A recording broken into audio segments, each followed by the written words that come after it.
91st birth anniversary celebrate చేసుకుంటున్నాను. అంటే 1934లో జయశంకర్ గారు వరంగల్ అక్కంపేటలో విలేజ్లో జన్మించారు. అప్పుడు అన్న చెప్పినట్టు బ్రిటిష్ పరిపాలన ఉండేది అన్నమాట. కానీ ఆయన చిన్నతనంలోనే ఆయనకి వ్యవసాయ కుటుంబం అంటే కూడా ఆయనకి ఒక ఉద్యమం అనే స్పీడ్ ఉండేది అనమాట. అంటే ఏంటి, కాకతీయ, మీకు అందరికీ తెలుసు కాకతీయ మట్టి ఉంది కదా, అది చాలా పవర్ఫుల్ అన్నమాట. మా తమిళ రాజు రాజరాజ చోళన్ వారంత పెద్ద కింగ్ ఎవరు లేదు. తమిళనాడుని 800 సంవత్సరాలు పరిపాలించి ఎంతో గుడి కట్టారు మన ఆయన కూడా కాకతీయులు టచ్ అయిపోయాడు అనమాట.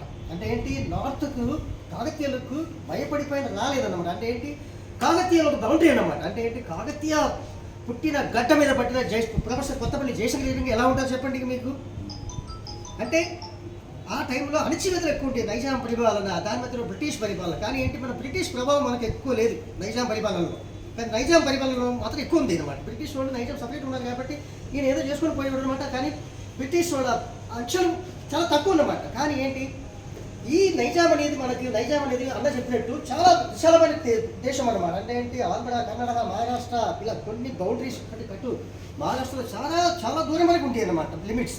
కానీ మనం ఏం చేసాము, కొట్లాడి అంటే ఏంటి, ఉద్యమం అనేది అప్పుడే పుట్టిందన్నమాట. ఈ రోజు ఆ రోజు కాదన్నమాట. తెలంగాణ అనేది ఊర్పు పట్టుదల అనేది అప్పుడే పుట్టిందన్నమాట. అంటే ఏంటి, మనకు చిన్నప్పుడు మొన్న మనం ఏదో పార్టీ పెట్టి మనం పండుగ చేసేది కాదన్నమాట. కానీ ఏంటి, తెలంగాణ రావడానికి ముఖ్య కారణం అంటే ఎవరు, జయశంకర్ గారు అనమాట. అంటే జయశంకర్ గారి బొమ్మ తిరగేస్తే తెలంగాణ కనిపిస్తుంది మన తెలంగాణ కనిపిస్తుంది మనకి. ఎలాగ మన మహాత్మా గాంధీని ఇండియా చెప్తే ఏంటి, మహాత్మా గాంధీ అని గుర్తుకు వస్తారు. కానీ తెలంగాణ అనగానే ఎవరు గుర్తుకొస్తారు మనకు, ప్రొఫెసర్ జయశంకర్ గారు గుర్తుకొస్తారు అనమాట. ఆయన పగుముగా కొనసాగి అనమాట. ఆయనకి ఏంటి, అన్ని చాలా లాంగ్వేజెస్, తమిళ లాంగ్వేజ్ కూడా మాట్లాడగలుగుతాడు ఆయన. అంటే ఏంటి, కన్నడం, హిందీ, ఉర్దూ, ఇన్ని చాలా లాంగ్వేజెస్ అనమాట. ఆయన ఏంటి, ఒక మంచి కవిత రాస్తాడు. అంటే తల్లాడుతున్న తెలంగాణ, అంటే తల్లాడుతున్న ఊగుతున్న తెలంగాణ అనమాట. అంటే ఏంటి, తెలంగాణ ఊగుతుందన్నమాట. అంటే సుందరం రాలేదు వంద కొట్లాడదామని చెప్పి ఒక కవిత రాశాడు. అంటే ఏంటి, ఈ కవిత్వంతోనే ఉస్మానియా యూనివర్సిటీలో మంచి ఉద్యమం మొదలయ్యి ఒక స్టేట్ లెవెల్ కాకుండా ఒక్క లెవెల్కి వెళ్ళిందనమాట. అంటే ఏంటి, మన తెలంగాణ ఇంతకుముందు మనం ఏం చేస్తాం, పాదయాత్రలు చేసేవాడు. ఏంటి, పాతకాలంలో ఉద్యమం అప్పుడు పాదయాత్రలు చేస్తారనమాట. కానీ తెలంగాణ ఉద్యమం అలా కాబట్టి దొప్పు కొట్టారనమాట. చాలామంది ఆంధ్రాలో కూడా మాకు అన్నీ ఉన్నమాట. చూడండి అమ్మ, మన తెలంగాణ తక్కువనేమని ఇలా దొప్పు కొట్టి చంపేస్తారు మమ్మల్ని అంటే అలా అంటారు. అంటే అర్థం ఏంటి, మనం కొట్టే సప్పుడు అనేది ఎదుటి చెవులు పగిలిపోవాలన్నమాట. అలా పాల్గొట్టాయి కాబట్టి మనకి ఏదో తెలంగాణ వచ్చింది. కొన్ని పార్టీలు కలిసి తెలంగాణ ఉద్యమం పోరాడే ఎవరు, మన కోదండ రామయ్య గారు ఉన్నారు, ఇలాగే కేసీఆర్ గారు కూడా తెలంగాణ రాష్ట్ర సమితి ఏర్పాటు చేయడానికి మెయిన్ కారణం ప్రొఫెసర్ జయశంకర్ గారే. ఈయనే చేశారు. కానీ లాస్ట్ చివరికి అయితే ఒక పొలిటికల్ పార్టీగా తయారైపోయి మన తెలంగాణను పరిపాలించి కొన్ని ఇది చేశారన్నమాట. తర్వాత ఇలాగే ఆయన తెలంగాణ వచ్చిన తర్వాత మన జయశంకర్ గౌరవించడం, చాలా తెలంగాణ గురించి కొట్లాడే మనుషులు మనం గౌరవించడం అని ఈ అశుషులు జరిగిపోతుంది అనమాట. అంటే ఏంటి, మనం గౌరవించవలసిన మనుషులు దేశం గురించి, మన రాష్ట్రం గురించి కొట్లాడే మనుషుల్ని మనం ఎప్పుడు మర్చిపోకూడదు అనమాట. అంటే మన పిల్లలు కూడా చెప్పాలన్నమాట. ఈ రోజు ఫోటో పెట్టి దండ పెట్టుకుని బోర్డు కాదనమాట మనం. అంటే ఏంటి, తెలంగాణ ఎలా వచ్చింది, ఎవరు ఫస్ట్ మొదలు పెట్టారు, దానికి ఏం జరిగింది, ఎంతమంది చనిపోయారు, ఎంతమంది ప్రాణత్యాగం చేశారు, ఎలా వచ్చి చెప్పాలి. హాయిగా మనకు వచ్చి ఎలా తెలంగాణ వచ్చింది, మా తెలంగాణ కాదనమాట. మన తెలంగాణ అది, మా తెలంగాణ కాదు, మన తెలంగాణ. ఎంతో ఉద్యమాలు చేశారు. విద్యా సోదరులు మన ఎన్సీ డిపార్ట్మెంట్లో చేసిన ఉద్యమం ఎక్కడ చేయాలి గుర్తుపెట్టుకోండి. మీకు సకల కళా జన్మ ఆర్టిస్ట్ కూడా ఫస్ట్ పార్టీ బంద్ చేశారనమాట. కానీ మన సకల కళా జన్మ చేసినప్పుడు విద్యా సోదరులో మనం మంచి ఉద్యమం జరిగింది. ఇదే రఘు సార్, శివాజీ వీళ్ళందరూ కలిసి ఇంకా వీర లెవెల్లో చేశారనమాట. మామూలు కాదు. వంట వారికి ఇక్కడ వంట వారికి చేయలే. కానీ మా నిజామాబాద్ నేను ఏవో పని చేస్తానమాట. అప్పుడు వంట వారికి రోడ్డు మీద వంట వారికి చేసేవాళ్ళు అనమాట. వంట వారికి తెలియదు నాకు అసలు ఏంటి వంట వారికి ఏమనుకుంటాను అనమాట. రోడ్డు మీద వంట చేసి వచ్చేవాళ్ళు పోయి తినడం అనమాట.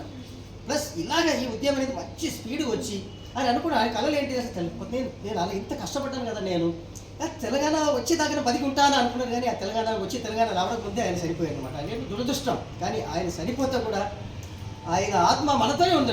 మనం ఎక్కడ పోలేదు అనమాట. జయశంకర్ గారి ఆత్మ మనతో, మన ఏంటి, మనకు స్వతంత్రమైన తెలంగాణలో ఉన్నామన్నమాట. అంటే నేను ఫ్రీడమ్ తెలంగాణలో ఉన్నామన్నమాట. ఏంటి స్వతంత్రం మనకు వచ్చి స్వతంత్రం, ఇండియా స్వతంత్రం వచ్చింది అది లేదు. కానీ ఇండియాలో కూడా మనకు స్వతంత్రం ఉంటాయి కదా. ఎందుకంటే కంపేర్ ఏపీ ఉన్నప్పుడు మనకు చాలా చెప్పినట్టు కొన్ని వనరులు ఏమో అటు కొద్దిగా పొలిటికల్ ఇన్ఫ్లుయెన్స్ అనమాట. అంటే పొలిటికల్ ఇన్ఫ్లుయెన్స్ అంటే సౌత్లో అప్పుడు కొద్దిగా పొలిటికల్ ఇన్ఫ్లుయెన్స్ ఎక్కువ ఉంటుంది అనమాట. అంటే ఏంటి, కొన్ని రాజకీయ పరంగా ఇక్కడ ఒక ఇన్ఫ్లుయెన్స్ క్యాండిడేట్స్ ఉండేవాళ్ళు అనమాట. అప్పుడు ఇన్ఫ్లుయెన్స్ వల్ల ఏమైపోయింది, కొన్ని నిధులు కానీ వనరులు కానీ మళ్ళించారు. అంటే తెలంగాణ చిన్న చూపు చూసి ఇక్కడ ఏం డెవలప్మెంట్ కాకుండా అన్ని ప్రతి ఒక్క ప్లాన్స్ కూడా మొత్తం అక్కడికి వెళ్ళిపోయేది అనమాట. తర్వాత మనం వచ్చిన తర్వాత మనం ఏది మరి మనం గోదావరి ఇటు నుంచి వెళ్తుంది, కృష్ణ ఇటు నుంచి వెళ్తుంది, కానీ మనకి నీళ్ళు లేకపోవడం ఏంటని చెప్పేసి కాళేశ్వరం ప్రాజెక్ట్ మొదలుపెట్టి దాన్ని ఏదో చేయడం జరిగిందనమాట. అంటే ఏంటి, మన నీళ్ళు ఎటో పోతుంది అనమాట. దాన్ని దాన్ని ఉపయోగించే మనకు సత్తా లేదు, సోమత లేదన్నమాట. కానీ ఏంటి, మనం ఇప్పుడు లెవెల్ తెచ్చుకున్నాం. కానీ మన ఎలక్ట్రిసిటీ డిపార్ట్మెంట్ కూడా దానికి సరిపడినట్టు పోలింగ్ సబ్స్టేషన్స్ కానీ ఇదన్నీ చేసి మన ఎంప్లాయీస్ కూడా చాలా హెల్ప్ చేస్తున్నారు ఆ టైంలో. మీకు అందరికీ తెలుసు, మీకు ఎన్ని పోలింగ్ సబ్స్టేషన్ వచ్చి చెప్పండి. నువ్వు ఒకటే ఒక పోలింగ్ అంటే 2 పోలింగ్ సబ్స్టేషన్ ఉండేది అనమాట. మామిడిపల్లి ఒకటి, డిష్పల్లి ఒకటి. ఇప్పుడు మామిడి డిస్ట్లో ఎన్ని పోలింగ్ సబ్స్టేషన్ ఉన్నది. ఇదన్నీ ఏంటి, తెలంగాణ వచ్చిన తర్వాత మనం కూడా తెలంగాణ కాపాడుకోవడం గురించి మనం ఎన్నో పనులు చేసాం. మన అందరికీ ఆ కాంట్రిబ్యూషన్ ఉందన్నమాట. అందరికీ కాంట్రిబ్యూషన్, ఇంజనీరింగ్ కాదు, పిఎన్జీని కాదు, అకౌంట్స్ని కాదు అన్నమాట. పిఎన్జీ వాళ్ళు ప్రమోషన్స్ ఎస్ఆర్ మెయింటైన్ చేస్తుంటే, టెక్నికల్ వాళ్ళు ఏమో టెక్నికల్ ఇస్తుంటారు, అకౌంట్స్ కూడా బిల్ పేమెంట్ చేస్తుంటే శాలరీ ఇస్తుంటారు అన్నమాట. కానీ ఏంటి, ప్రతి ఒక్కరు ఒక తల చేయి వేశారన్నమాట. తెలంగాణ డెవలప్మెంట్ క్లిక్ చేసి అంటే ఏంటి, ప్రొఫెసర్ గారు అనుకున్న కోరిక ఏంటి, మనకు తెలంగాణ అనేది నిలబడాలా, దేశంలోనే నంబర్లు నిలబడాలి. కానీ మన తెలంగాణ స్టేట్ బాగానే ఉంది రేటింగ్లో. ఇప్పుడు మనకి ఐటీ సెక్టర్స్ కూడా బాగానే వచ్చింది. మనకు మిగతా వాళ్ళు కూడా చాలా ఇండస్ట్రీస్ కూడా మనకు రాబోతున్నారు. ఇక్కడ మన తెలంగాణ క్లైమేట్ బాగుంటుంది. మనకి ఇండస్ట్రియల్ లెవెల్ చెప్పాలంటే తెలంగాణ మనకు క్లైమేట్ లెవెల్ బాగుంటుంది. ఇండియాలో ఎక్కడ లేని కార్లు ఇక్కడే ఉన్నాయి, ఇండియాలో ఇక్కడే టూ వీలర్ ఇక్కడే ఉన్నది. ఇండియాలో ఎవరి పాటించిన ట్రాఫిక్ రూల్స్ కూడా ఇక్కడే ఉంటుంది అనమాట. అంటే ఏంటి, తెలంగాణలో ఉన్న ఫ్రీడమ్ అనేది ఎక్కడ ఉండదు మనకు. హాయ్ హాయ్ హాయ్ అన్నమాట. ప్లస్ వాతావరణం కూడా బాగుంటుంది. ఎవరు చెప్పిన మాట వినరు, ఎవరికి భయపడాల్సిన అవసరం లేదు. కానీ మనకు మంచి సెక్యూరిటీ ఉంది మనకి ఇక్కడ తెలంగాణలో. మనకి కొత్తగా ఏంటంటే మనకు ఇంతకుముందు సెక్యూరిటీ సరిగ్గా లేదు, కానీ ఈ మధ్యలో సెక్యూరిటీ ఉంది కదా. ఏదో పొరపాటు జరిగితే తెలంగాణలో టక్కాలు మనకి పట్టేస్తారు. ఫట్ ఆ కెమెరా చెక్ చేయి, ఈ కెమెరా చెక్ చేయి, టక్ టక్ టక్ తీసేస్తాం. అంటే ఏంటి, క్రైమ్ తగ్గిపోయింది అనమాట. ఇలాగే తెలంగాణ మనం ముందుకు వెళ్తుంటే ప్రొఫెసర్ గారు ఆయన కోరుకున్నట్టు మన తెలంగాణ ఇండియాలో నంబర్ 1 అవ్వాలని నేను కోరుకుంటున్నాను. మీరు కూడా మీ వల్ల ఆయన చేయగలిపి అందరూ ఉద్యమకాలు కాబట్టి ఉద్యమం చేసే అవసరం లేదు. మన అందరికీ తెలంగాణ వచ్చింది కాబట్టి మీరు అందరూ ఏం చేయాలంటే మనకు తెలంగాణ గురించి మీ వంతు మీ కాంట్రిబ్యూషన్ చేయవలసిందే. మనకి ఈ అవకాశానికి అందరికీ ధన్యవాదాలు. Thank you.